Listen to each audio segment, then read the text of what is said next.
All attendants are in listen-only mode. Move back. No one's there anyway. Yeah, they are. Who? We can't say names. Can we say names? I just want to say names. Just say whatever you want.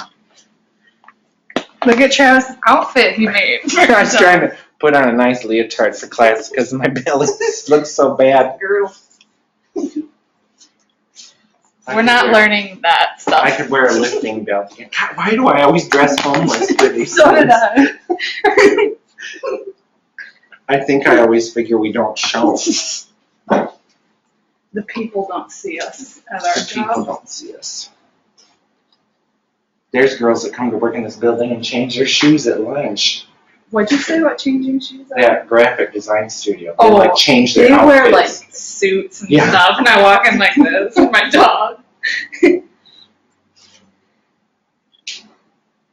Hello, Melissa. I'm saying names. I don't care. We're saying names. It's not a secret. You know who you are. Your boss doesn't know you're here. Yeah. I think a few people skip work. Yeah, they did. It's Friday. Because they signed up today at the last minute. Work skippers. Hi, Jill. She made it. She's in her pajamas, she said.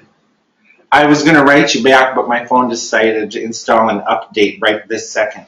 And someone just messaged right before my update, too, about Bodice 1. It's not tomorrow. The Saturday after. It's the next Saturday. Hi, Liz, in the UK. Oh, they're starting to come. Still got time. Entertain them. I'm going to go make a girdle real quick. What could I use? Ribbon? Chef. Saran wrap. I'll wrap you. Chef. Did no one buy that? Or? No. We have 2 pair of cute chef pants still. If anybody wants them, they can have them for $5 plus shipping. Giveaway, $5 plus shipping. It's Thanksgiving in Canada. Like today? Yeah, the weekend. Oh. Do you guys like eat turkey? Come to Chicago and we'll deep fry a turkey. I think I was going to do that with our Toronto He friends. just likes the experience of frying a turkey. It's the most manly thing I do all year. He doesn't care if it ends up dry. It's delicious every time. You can't screw it up. They do eat turkey.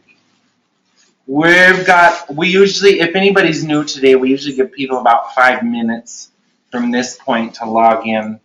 And we have about 10 more people still to come. And a couple people aren't coming, they're just watching the recording. Do you guys see Travis? I have one person saying they only have audio. Send me a question. Yeah, if you can't see me, we do discover that some countries, the time it takes for stuff to get to here and back, there's a delay with it turning on. Tell me more about this technology. I don't know about it. I talked to the webinar. If you have any issues, though, with streaming or audio, the recording, if you got that, it'll be sent. I think most people do. Yeah, right? but Australia has trouble with the recordings. Oh. But we're working to see how to put it on Vimeo. Is it Vimeo? Vimeo? Oh, yeah. But the multiple people I've talked to, the issue seems to be from anybody we talk to, that the originals are still stored in a server somewhere in the United States. So we would have to figure out how to get them. Yeah, we're still working on it because it's only foreign people that have the issue. And then sometimes people will have an issue in the States and then they'll log in the next day and it'll work great. I think a lot of it really just depends on your internet at that moment. Yeah. But we are exploring avenues to make the videos easier to get to so that you can let the whole thing buffer. We're just not able to let people completely download them at this point, but we're working. And maybe someday a channel where you can just pay to have access to all of them. Are people seeing me though? Yeah. Yeah, they do. Back to these pants. We have 2 really giveaway. cute. It's a giveaway. You just have to pay the shipping. Who really wants it? Is it a giveaway? I mean, you want to charge people I think $5 for 2 pairs. for shipping? The ship plus shipping, $5. They're nice, actually. They're both yours. They're jumbo spandex. They don't have waistbands in them, but they would be very cute for your little sailor and nutcracker. Or, I mean, the stripes are even matched in the seam. Look at that. That's perfect. It couldn't be better. How many more people? I think you're good to go. Yeah, Same. yeah, because I know a few people that let me know they can't be here. Okay. Let me put my pants down. I was going to try to put them on. Okay. Should I take my things out, or can you hear it? Take them. Don't do it on camera. Uh, No, you're still on camera. oh, He's still on camera. He's still on camera. okay. He has Invisalign and it's disgusting. And I hurt my ankle today, too, and I Like can't that. even feel He it. doesn't feel it. And I- there's blood everywhere. It's a mess. He has diabetes. No, I don't. It's the sugars. Hey, everybody. Welcome to Tutu webinar. We're going to just show you a whole bunch of different things that we do to decorate tutus, and we'll look at some stuff where you're like hooking stuff on a top plate, and then I'm also going to just show you some like techniques that you can like take and develop and change the shape of. So like we're going to show some different ways that we like bag edges or make like a big petal with a hole in it and put lace in the hole. So some of the stuff I'm going to show you today, I've picked pretty awful colors and pretty boring shapes, but you can take the ideas and apply them to all kinds of stuff. And we're going to also show you a couple different things about getting the top plate to fit at the box if you're building onto netting, and also talk a little bit about like even though you might have a top plate that you want to run all the way to the box, if you let it run a little bit shy, it will lay better with less like weird bubbles here and there because you're not forcing it to fit an oval that might not be quite right. Should we show them a little preview of stuff or just start? It's going to be like... What? Yeah. So it's gonna be all over the place because we're showing a whole bunch of different things, and some stuff that's kind of simple we'll blast through, and then some things that are a little harder will take a little bit more time. And then the other thing that we're kind of branching out from the appliques on a clock. So we do love appliques and symmetry and stuff, but we all understand like front, back, middle, sides, put your hearts or your diamonds or stuff. But we're going to show you some artsy stuff that works around that. And you can still incorporate appliques into everything we're showing you. But let's show them this. And before we keep going, there are some of you that haven't taken a webinar before. If you have questions about anything, just type it in the questions box or comments, whatever, so we know you're listening. Yeah. And this class can really go any direction. So if you have something you've seen and you want to ask how to do it.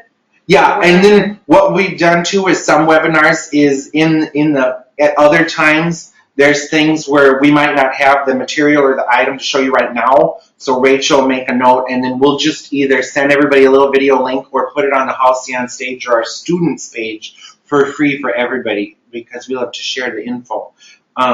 So let's show everybody kind of the different things we're going to show them today so you can be thinking about them.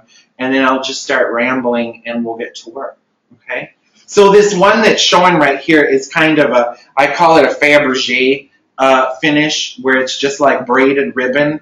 Or this is really good for like flower festival, Bournonville stuff. You can use exotic colors to make sashes for slaves for like La Bayadere or Corsair, any number of things. But I want to just show you this really quick ribbon treatment before we start building other top plates on here.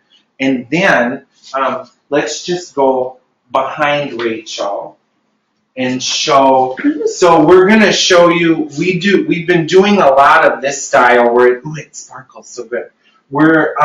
It's just like a variety of ribbons and fabrics and glitter and sequins and rhinestones and glue and paint and dye put flat onto a piece of netting and applique on before the netting is gathered to make this really rich look. And this is a Snow Queen Rachel's building, and then this is the snow course she's building. You're just building half the show, and then I'll do a little bit. He drew pictures of these. I drew these, yeah. And they're going to maybe get big snowflake appliques over the whole thing, but we're not sure. So what's neat with this just applied stuff treatment that we'll show you is you can make really luxurious stuff. And a lot of times I think we're thinking more about color and texture and distance in a lot of the stuff we design and build necessarily than I have this piece of lace and I'm going to use it.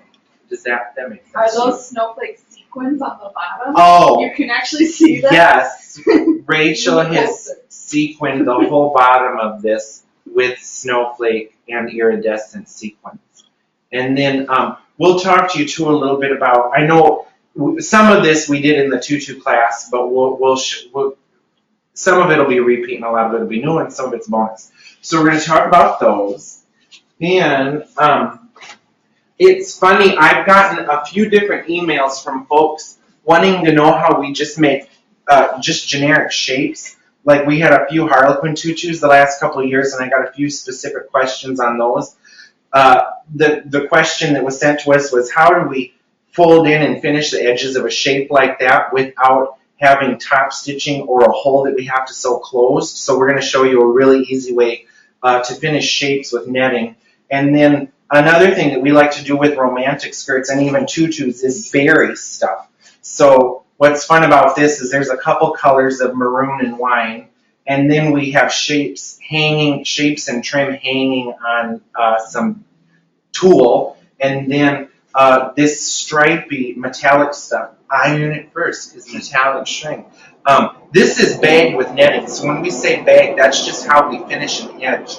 And we finish loads of edge with netting because you can get a nice flat edge without having to top stitch up seam allowance. So when you bag stuff, it's a really easy way to finish off an edge. And by using netting or tulle to finish edges, you keep stuff really lightweight too. So we've got our diamond layer, this Zhuzhi Polonaise kind of layer. And then another thing that we love to do is where we just have ribbons on tulle or ribbons on net. And these are ribbons with big acrylic jewels stuck on the end. And it just makes stuff look rich and expensive without a lot of difficulty. So we'll look about making a bag shape. It's 2:30 for some people, I think, 2:30 in the morning. Then so this is another one Rachel's making, where it's just stuff appliqued and then gathered. So the stuff is appliqued on before it's ruffled, and then she's even gone back in and put these little, or were these there first? That was in the whole thing before it's ruffled, but then on top to make it look cohesive, I put some on top. Over the whole so it's thing. Not just a mess. Yeah. So she's got stuff on the ruffles and some airbrushing, and I think eventually we might just make a few free videos for the Facebook page with us airbrushing some stuff. Yeah. Because it's like a little too much to set up and talk about, but we could show some quick things to inspire people. So after she did all that, then she went back and appliqued actual pieces of the fabric, really dense towards the hip, and then this will move up into the bodice. So, but from up close and from a distance, this will just be absolutely stunning. And there's even sequins underneath. We like sugar. And we're going to show you how we use the button-ear like washers.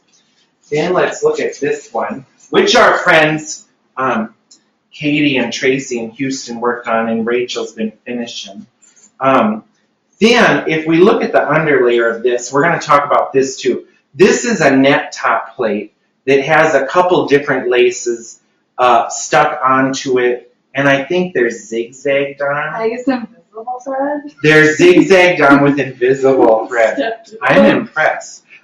So we're going to kind of talk about how you can just take fabric yardage. So I think this is actually 3 different fabrics. There's this kind of coral reef stuff in here that was handmade and we bought in New York. It's a stunning chunk.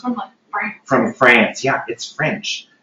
Then there's just some cheapy lace trim. This is trim cut up, and then some silver lace applique. But what's fun is when you've got stuff you can cut up, you can really make stuff look more couture than store-bought. You know, it looks more organic. It looks more organic. Like a machine. Yeah, that's the right and way to say someone was it. asking if you'll address these. Yeah, we're going to show you these too, and I don't even know if you can tell, but we like itsy bitsy details, and we're going to show you how to bag petals and how to do this bias edge. I'm going to use awful colors so it shows, but these petals have one side edged in blue and one side edged in gold, and then it makes a pattern as it goes across it, so that it's neat on stage, and you know, when it's in your museum exhibit at the V&A, people will go, oh my God, that looks great. So we're going to show you that. So that's bagged edges and applique bits. We got a tutu crash. Then, these are the flowers that Rachel's making for Vero Beach Ballet also. Again, just more bagged edges using fabric, how to use fabric as trim. And she's hooking all of these to the hip of the panty and then using the buttonniere and sequins to hold them all down. So what's nice with this way of putting sequins and tacking stuff down is it's not so flat that it's tight and that there's like tension wrinkles, but it's hooked down and you're adding sparkle while doing something functional to finish it. So you can like kill two birds with one stone. Then, it's just a big long list of stuff. I'm going to show you, because somebody emailed and they asked specifically about the basque on this tutu, so we're going to show you this little, this is actually kind of like a 40s technique, but I think borrowed from the exotic East, where you make ribbons. It's hard to see on here, but when I'm doing it big and loud. So on the basque of this is just ribbons that are made from fabric with one color on one side and one color on the other side. And then they're twisted and then hooked back down. And you can do some really neat stuff for dolls. It'd be great for like Columbine or clown dolls or punchinellos or things from the East. And then we're going to also show you how we do this kind of woven trim with bias. And I'm going to show you how we make bias and force it into a curve so that it lays nice and flat when you start to bend it around a tutu. And we're going to show you a little bit, this goes kind of back to the first one we showed, but just how you can make, ties and flags is kind of what I call this. Oh, and I'm going to remember to show everybody how to make a Wendy bow, which is when you have a character that just has a perfect bow. And I call it Wendy bow because an old boss of mine said in Peter Pan, Wendy's only got a knife on, so her bow has to look good. Then, how many times have I said them? Then this one's always a good technique to learn too. So this is the front of this tutu. The front, it's just little kind of pannier, Polonaise, little hip swag things, and one over her butt. Think about not always doing stuff symmetrical from front to back because it adds a level of expensiveness, where the front is a little bit blank and then the back is a little bit more filled in. It's a little more interesting when they're partnering and when they're, oh, she just lost a cat toy. It's more interesting when there's a row of them on stage and they're facing front or facing back. And the other nice thing sometimes about a detail that's not symmetrical front to back is that when they are spinning, it looks a little bit neater other than when you sometimes have the front and back decorated completely the same. But it looks good, too, to do it the same. Sometimes it just looks like the girl's head is rotating with arms and legs going because the tutu doesn't change when it's in motion. So that's all stuff to think about.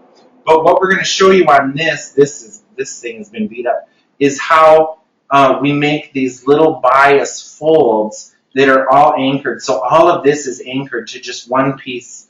It's hooked down too well. To one piece of netting so that it's not getting super duper thick. So I'm going to show you how you can make these beautiful curved pieces of bias where one piece of bias covers the next up. And you just continue. It's like icing a cake. You start with you cover up an ugly thing, and then you have seam allowance left, and then you cover up that ugly thing, and then the next ugly thing until you're to the top of the cake, and then you hide everything into your box. So there's that. And I think we're ready to get going. Does anybody want me to show an up close of something we just showed, or we'll get to work and questions will arise? I think we'll get to work and questions will arise. Yes, yes, onward. Let me clear out the ironing board. I think that's enough to cover That's quite a bit. In 2 hours. So let's start with this one just because it's what I stuck on the dress form first. And then we'll talk a little bit about measuring and stuff. This treatment is so simple and pretty. It's just ribbons with a bunch of men's neckties tied. And right now I've got it in 8 spots. So I have 8 sections, and each section has 2 ribbons hooked to the high hip of my tutu. And what I figured out from doing this a few times, when I hook it to my hip, I have a little bit of extra fabric folded up so that I can adjust it out at the outside of the tutu, but later, if I want to let something a little looser or tighter at the hip, I've left myself some extra. So I always just fold down. I just take my 2 ribbons and fold down a little bit so that I have something to work with on this end. And I pin it kind of to where I want to start. And this only works with even numbers, so 8, 16, 12, 24, and it's so pretty on a Spanish tutu, on East or Orient inspired tutu. It's good for dolls. You can use the same color. You can do different colors. You could even stack 4 ribbons and do a short one and a long one in each section, but let me just show you kind of how you do this. So I've done a section of it. Then so I have yellow on top and blue underneath, right? So in my head, I'm telling myself, I want my colors to kind of go out in spokes. I want my yellow to continue this way and my blue to continue the opposite way. So to do that, I'm going to go yellow over blue each time. I'm saying in my head, yellow over blue, yellow over blue. But you could also make the colors zigzag back and forth. So instead of going yellow to the left here and yellow to the left here, I could go yellow to the left and then yellow to the right. You just have to remember what your plan was and stick to it. And then the other thing, we did this on a Mother Ginger too, right? Mm-hmm. Yeah, we did this on an 18-foot wide Mother Ginger with ribbons that were a foot wide going the whole way down her skirt, and it was amazing. And you'll see too, I've learned to start with way more ribbon than I think because it's a stinker to finish this and then wish you had 6 more inches. So I'm going to I'm saying in my head, yellow over blue, and there's videos on YouTube for how to tie a basic man's straight necktie. So if you don't know how to tie a man's necktie, it'll be easier to see instructions on the information superhighway.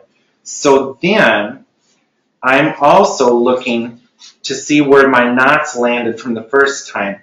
So I've got my triangle isn't very good. He's kind of angled. So what's great is you can just pull it apart and do it again.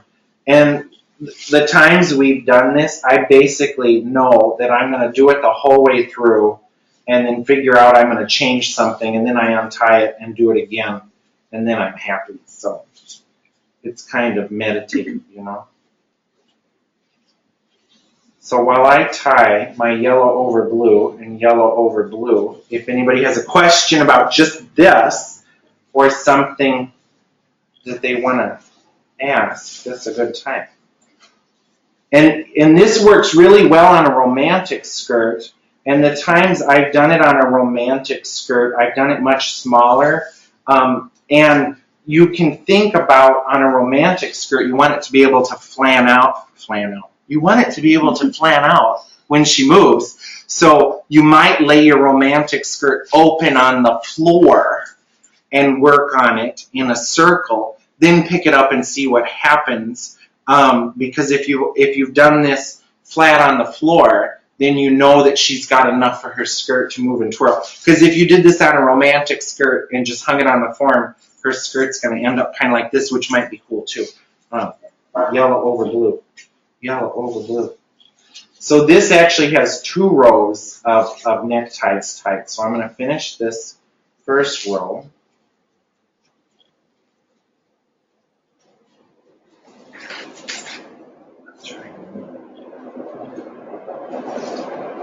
And then, see, I'm getting little puckers at the top, but that's why I left extra ribbon at the waist so that I've got somewhere where I can come down to in my next step. So now that I have my topmost row done, I'm going to do my bottommost row. And this row, to keep my yellow fanning or radiating out the same way, I'm going to go blue over yellow. So my top row, I did yellow over blue. And then I'm looking to try to get my knot the same distance away from the hip as the knot I've already tied. When Travis says smaller, does that mean smaller ribbons or a tighter grid? You both. If you're like, if I was gonna put 16 places on this tutu instead of 8, I would probably use narrower ribbon because it's gonna fill up more. So that's another one of those things where it's like, it's play with it.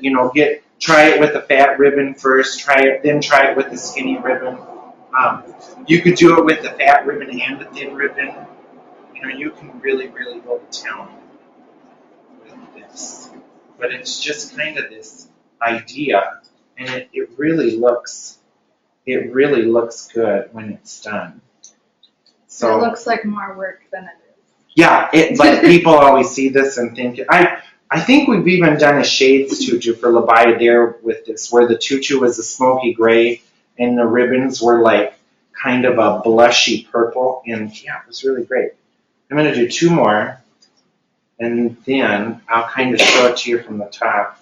And I'm using just cheap plastic Hobby Lobby quality ribbon here. So if you use ribbon that's got a little bit of give, the nicer your ribbon, the better it will lay, probably. Once the ribbons are tied the way you want, do you tack the knot? Yes, we tack. We're going to tack the knots down, and we're going to tack all of the knots. And then, like, if this lady was going to get partnered, like in a Bournonville ballet or La Fille del Mal Garde or something, I would go in and stealthily by hand put a few tacks in between things so that this is all hooked down pretty good, so you don't have the opportunity for a guy to get in here. This is also really pretty. I've seen this used for the garland dancers at Aurora's birthday celebration in the Sleeping Beauty. Oh, I'm really pitting out. You get a sweater? I don't know. I need a new t-shirt. So once I've got this far, now I have some kinks going on at the waist, which is why we left a little bit of extra ribbon. So now I can go back to my waist, and I'm gonna just let the ribbons lay in whatever configuration they want to lay kink free in. So my ribbons are actually wanting to lay at a kind of an angle coming out. I said waist, I meant hip. So my ribbons are laying crisscrossed at my hip. A question that came up too when we taught our tutu skirt making class was, why don't we put the basques on first? This is one of those reasons, because we like to sort a lot of this stuff out first and get it all anchored down and gorgeous, and then put the basque on towards the end so that we can hide all this naughty business left in there. So I think hide your naughty business. So then let me show you, and we'll bring this up a couple times. This is just a buttoneer. We get ours from Kenco Labeling, Kenco Labeling in Milwaukee, Wisconsin. Mm-hmm. And their price has gone up and up over the years. And the quality has not. So we treat them as a disposable item, and they're not cheap. But they last a while. They last a while. They do last a long time. And I think if you weren't making 80 tutus at once, they would last a very long time. So we like to get like 10 and 15 millimeter sequins. Here's something good. Cartwright. Yeah, the small ones are too small. Cartwright, Cartwright. Cartwright sequins is where we get. It's somebody in Omaha. And the snowflake sequin better too. Yeah. Oh, yeah. So to use it, we treat it like a washer. So I put a sequin on the buttoneer first. And I'll put it under my mouth. And I'm going to stab this through my knot, so we don't have to hand sew our knot. Then I only went down like 2 layers, and I'm going to shove my underneath sequin on there. And you have to hold the sequin with your fingers underneath, it'll pop off. And then you just pull the trigger, and that knot is secured forever, and it has a sparkle on it. I mean, I don't think it gets any better than that. So yeah, and sequins, guys. So again, I put a sequin on the needle first, and I'm going to stab into my knot. And I don't want to go like straight down deep into the tutu, or we're going to get a puckery mess on our tutu. And then I slide on the sequin, and I'm holding the sequin underneath, and I pull it, and then there we go. We've got sparkles and so we've got some sparkles, and our knot is hooked. And you could even use the buttoneer if you wanted to. You know, I said if she was going to partner in this, we might want to hook some more down. I'm going to just fold my ribbon in half, slide my buttoneer in the fold of the ribbon, and then slide it through the net again and give it a pull. Now I have this nice little clear tack. It does make a little pucker in my ribbon, but if you have a pucker in every ribbon, it'll look like it's intentional. Yeah. Are you adding the sequin underneath for sparkle or because it's functional? You need a sequin underneath because the little prongs, they don't really show. Can it really show? The little prongs on this, see how, everybody, they're so tiny. It's like a price tag. Yeah, so it's like a really small price tag. And it's different than a micro tacker. So when I've got my sequin on there and I pull, the sequin is what's acting like a washer, and it keeps the thing from pulling out. But like if you do it on the edge, if I put a sequin here and I just put a random one right into the skirt, then it's adding sparkle above and below. So there you go. Then the next thing you would want to do is just address tacking this down to the hip and then putting your basque on or doing whatever you want. But if she doesn't outside, but I mean, isn't that pretty? I think it's so pretty. And then you can come back with some frayed check and scissors and make all your beautiful little flags at the end and frayed check on them. And then you've got stuff for her hair, and you're all set to go. Okay, I'm going to unhook this one, and then we're going to move on to just like measure a girl, make a basic shape of net to fit on a skirt, and then go forward. So I'm going to get a garbage can because I usually make such a mess during these. We just rip apart the room for when we do these now. I like to make a mess. Okay, so buttoneer, it's great. And get replacement needles, and so I am going to cut off my sequence. That's the other nice thing. If you totally screw up and want to restart, it's really easy to pop these things off without cutting the net. Goodbye, ribbons. Should we make the intern roll these up on Monday? Or just throw them away? She's a high schooler. That's mean. That's mean. What is she going to do? I don't know. Put stuff away, count things. We have another intern that I keep making cry. I feel terrible. Well, I mean... I hope she's not in this. I hope she's not in the class. I don't think she is. She broke a lot of machines. She broke a lot of sewing machines. It cost like a lot. She broke sewing machines that the repair guys say, I've never seen that broken on a sewing machine. Okay, so now let's measure our girl and just talk a little bit about, we do have a hip ruler that we use, and it's a really good starting point to get an oval. Because where a lot of people goof up, because we stalk people on Facebook, is a lot of people start with a circle that has the right circumference, and then they make their circle fit to this. And actually, if I cut a little piece of net out, it's going to be white on white. If you start with a circle fitting to a hip, it's never going to fit because the human body is an oval. This might show. So if I start with a circular shape, and try to put it on here, I'm going to get bubbles. Oh, it kind of shows. No matter what, I'm going to have weird bubbles all the way around. So we do sell that hip ruler, which works really good, but everybody is different. And that hip ruler was made based on measurements from Houston Valley girls and Joffrey girls. But what I want to show you what we measured and how we came up with that shape. So I'm going to grab another ruler. That we should make this ruler for sale too. It's for making pants, but this is a pant making ruler for kids' butts and human butts. but it has a good hip shape. And here's a way you can measure your girls. Oh, I wonder if I needed some Selsun blue. If this is your first webinar, you look at the back of my head a lot. So let's just do this basic thing.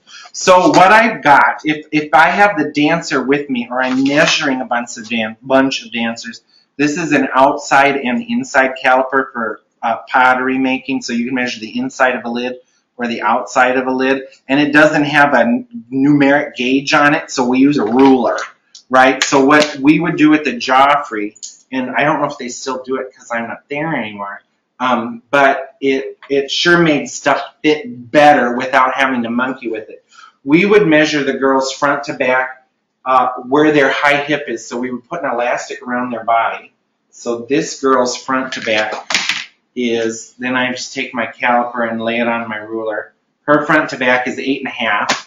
Then I'm going to measure her side to side. This helps you get a more better oval. So her front to back is 8.5. And her side to side is 11. A lot of them come out to be 11. I don't get it.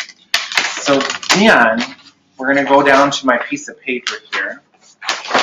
And I'm going to just start by making a hole that fits the girl.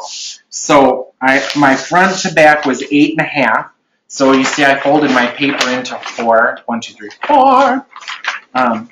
Probably somebody's credit card number written on the other side. So my front to back is 8.5. And my side to side is 11. So I'm going to divide that in half. So I'm going to go front to back 4.25. And then I'm going to go side to side 5.5, because I've divided 11 in half and I've divided 8.5 in half. And then, just through looking at lots of these made from girls and seeing what fit and what didn't fit, the side of your oval should be a little bit more squashed, and the front and back should be a little bit flattened out. So I'm going to just, in any French curve, you can figure this curve out. So I'm going to just draw that shape in there. And then, if I take a tracing wheel, I don't have a tracing wheel. I'm going to get a tracing wheel.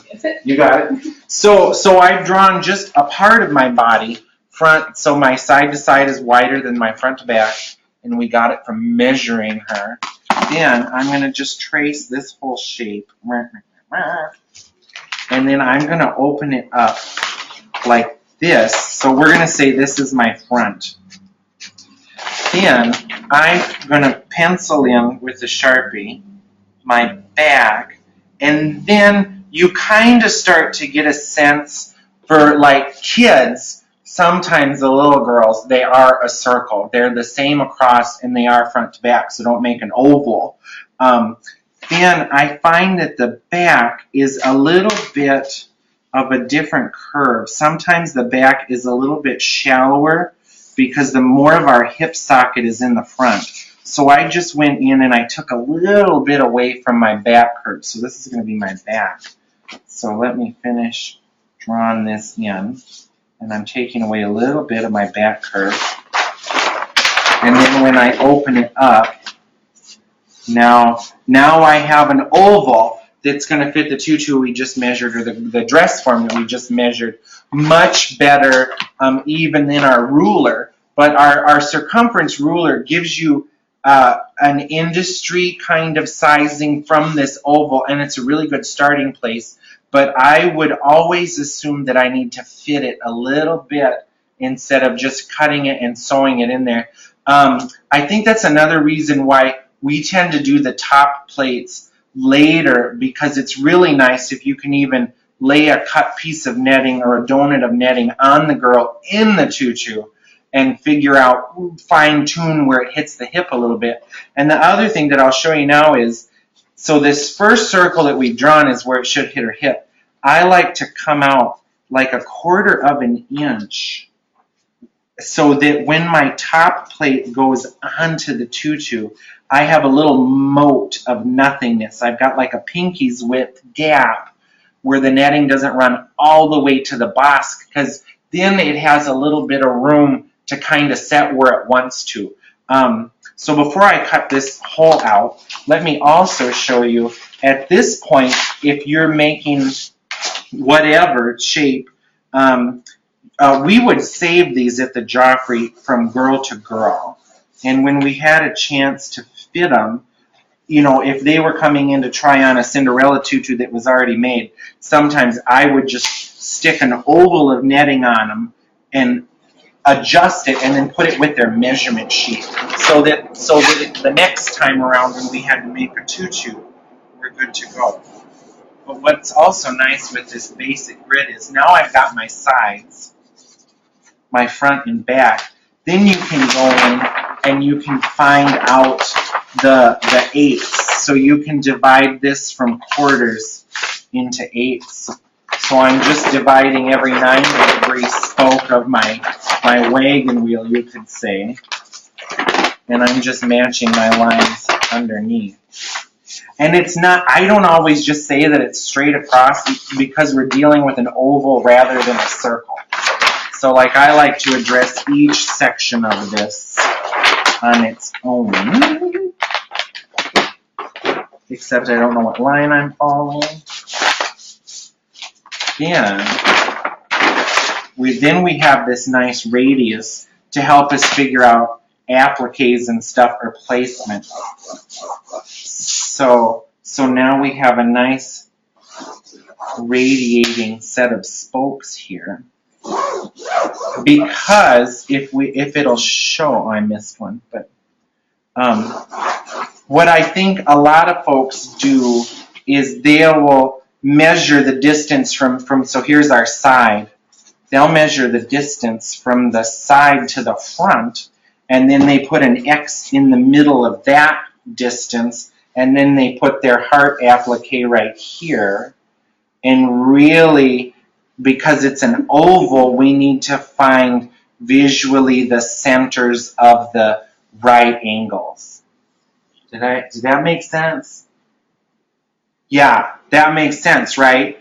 Even though my line center is here, I want to know the visual center between my side and my front so that my heart motif actually ends up in the right spot as I'm working my way around my Another skirt. question, but I missed the context of it. Someone asked, what do you suggest if you're unable to meet with the person face to face? That's when our hip ruler is a good guess. But like if it's a little girl and she stands like me and she has just a big old belly, then it's more of a circle. It's less of a scrunched oval. The other thing is, so you make your circle that you think is going to fit perfect, but we're going to actually cut this out or finish it on the tutu a little bit outside that circle so that we've got some wiggle room. So I'm going to cut this out into netting in here in just a second. I feel like a weatherman drawing upside down and backwards. I think that answered that. Everyone else yes. Sometimes they're a circle and sometimes they're not. But if you don't make the netting run all the way to where the basque joins the skirt, it's going to lie better. In fact, probably here, if we were making, let's say in my shop here, if Rachel, Rick, or I, or whomever was here, and they were making a top plate that looked something like this, right? We call it heart, ribbon, knot. Would you grab me a fresh Sharpie, my dear? Look at that. Okay, so here, if we were making heart, ribbon, knot, if we were making this top, does this drawing show on the computer? Yeah. If we were making this top plate here, what I or Rachel or Rick would probably end up doing, if this is just netting up here, we would probably cut it above the hearts so that our virgin nice netting coming from the tutu actually shows, and then we would anchor it down around the hearts so that there's nothing pushed up against the skirt. We would put it on the person or, just flat on the table, knowing kind of our front to back, and then hook it down. Another good thing, and I'll show you on this snow tutu Rachel's working on, When I first started making tutus, we would use cotton bobinette or like a really thin cotton lawn for the panties, but it's just not as practical anymore for sharing. So we make a lot of the panties now of stretch stuff. We use a layer of medium stretch mesh and then a layer of sheer mesh so that it's not super stretchy but it's not super thick. But you'll see if it shows around here, she has a piece of twill tape pinned the whole way around, safety pin the whole way around. And this piece of twill tape is the measurement of the girl's high hip, so that as the decoration is happening, the tutu doesn't grow. So that's another way to kind of guess, like the panty somehow magically, when pinned into the correct high hip, takes on this ovular shape. I don't know why it doesn't end up a circle. It seems like it should end up a circle, but it doesn't.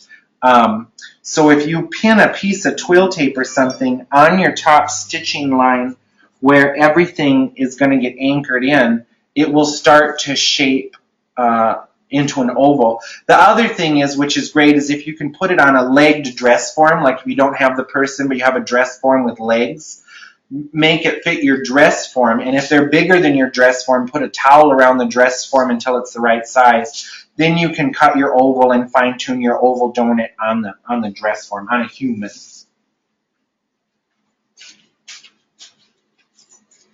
So let's cut this out of netting. So, right, how fancy is this? It looks pretty good. I'm impressed. Actually, what I'm going to do is, so if you want the top plate donut, so we're calling this a donut, to go into the boss, you need to add seam allowance in this hole, or just stitch the hole so that you have something to clip away. In fact, why don't I just do that really quick? So if this is we'll get to more decorating soon, I promise. We just got to get the technical stuff out of the way. So if this is my thing, right? Let me cut this out. My thing, this is my donut. And you just cut this donut of netting, however big, if you want to reach all the way to the edge of your tutu, measure not from the center out. If your tutu is 15 inches, don't measure from here out 15 inches. Measure from the oval out 15 inches, right? So now all I'm going to do is stitch around my donut. I'm going to stitch my donut with just a straight stitch.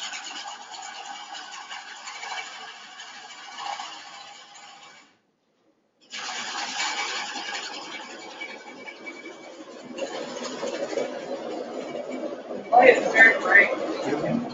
Oh my God. Oh, that's better, Bobby. I can see. There, let's. No, it's not right. Can you just put it It's better with now. like that? Is that all right? It just looks like white blobs. Really? Oh. Well, we're done with the machine for now. Anyway, so I stitched my donut circle, my inner donut. Then, if I think I'm going to actually see the girl, or if I want this to get absorbed into the boss, I'm going to cut with like an inch of extra seam allowance right beyond my circle. And then I should have marked on my circle where my back is. Why did you stitch it? I stitched it because I don't like this to rip. We're going to clip into it a little bit, but I like to put a stitch there. And you can even just do a big long basting stitch and pull it out later. But I like to have a stitch for if we are doing this type of applique work, the heart ribbon knot. I want to know kind of where I'm measuring from. And the other reason I like to have a stitch there, if we're fitting it on somebody or working with it, is if when I go to put this on the girl, if my front is standing a half an inch away and my back is touching her, I want to scoot it back until I have a quarter and a quarter of a gap, if that makes sense. Like stitching it is nice because then you can center it front to back and side to side. You can kind of split the difference.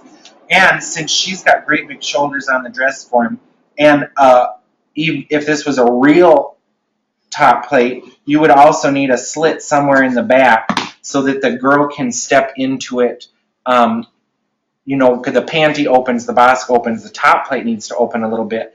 And this, you can also put a stitch around this opening so that if it